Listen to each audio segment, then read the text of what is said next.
la woon biñ fi nekkee nga def ka mu doon grande ville ku fi ñëw sopp Linguère bëgg Linguère ñun nag noonu la ñu bëgg def ci Sénégal li Habib amoon yéene yépp ci Linguère danaa ko mottali sama programme dama jàpp dëkk yu sori yi ma jël leen développer leen seet lan la ñu manqué ci wàllu infrastructure seet lan la ñu manqué ci wàllu liggéey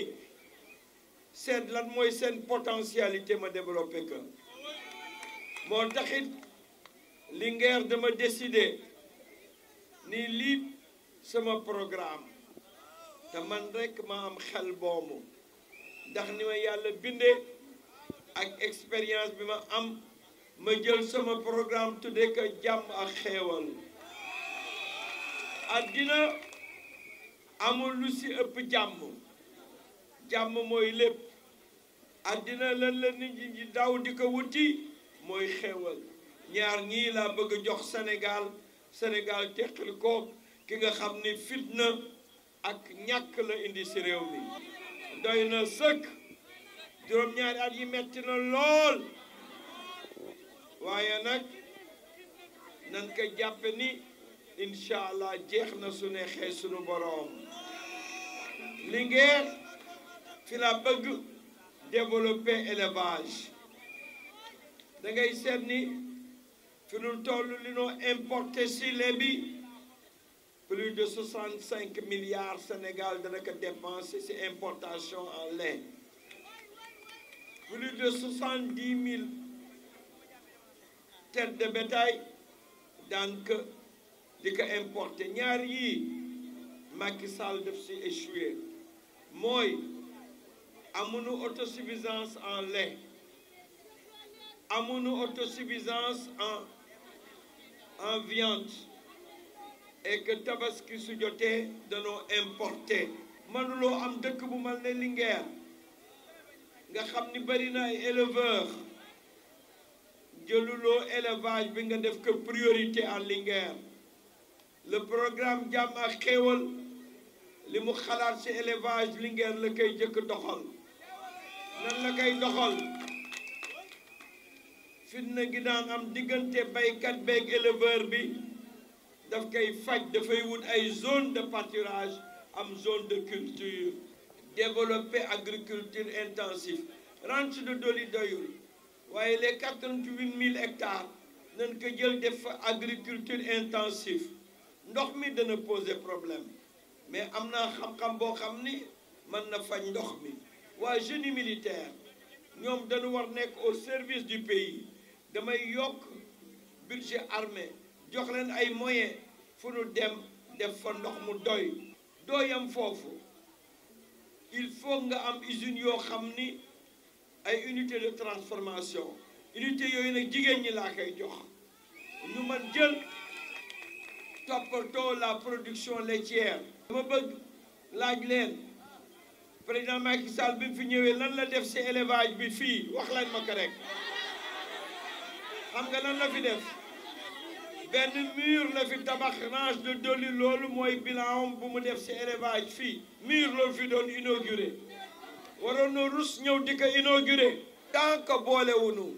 agriculture élevage ak ay unités de transformation ak des petites et moyennes industries tant que defuñ ko doo mën moderniser élevage bi doo mën moderniser agriculture bi le projet de société que j'ai proposé au Sénégal, le projet Jàmm ak Xéewal est un programme qui a pris en compte le développement de l'élevage. Pour développer l'élevage, il faut nécessairement faire l'état des lieux. Nous avons un élevage extensif, un élevage tourné vers la mobilité du bétail, un élevage qui ne permet pas de nourrir de manière correcte le bétail. Pour cela, il faut trouver des zones de pâturage. Ainsi, on règle le problème qui a toujours existé entre éleveurs et agriculteurs. Mais au-delà de cela, nous devons pratiquer l'élevage intensif. Pour cela, nous utiliserons les 88 000 hectares du ranch de Doli. Mais nous ne nous arrêterons pas là.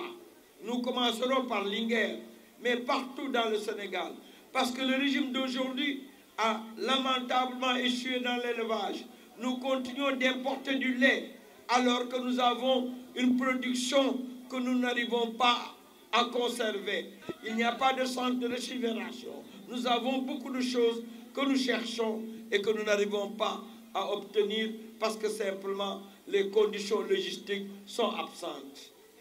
Il faut nécessairement des unités de conservation du lait, mais surtout des unités de transformation. J'ai toujours dit que la vision qui est celle du gouvernement d'aujourd'hui est une vision qui date du dernier siècle, c'est-à-dire considérer que l'agriculture comme l'élevage doivent se développer ex nihilo sans aucune forme d'accompagnement avec d'autres secteurs. Une fois de plus, c'est oublier qu'il faut nécessairement faire de sorte que ce que nous produisons, que nous puissions le transformer, que nous puissions en tirer le plus de plus-value. Si nous le faisons, nous pouvons régler nos problèmes.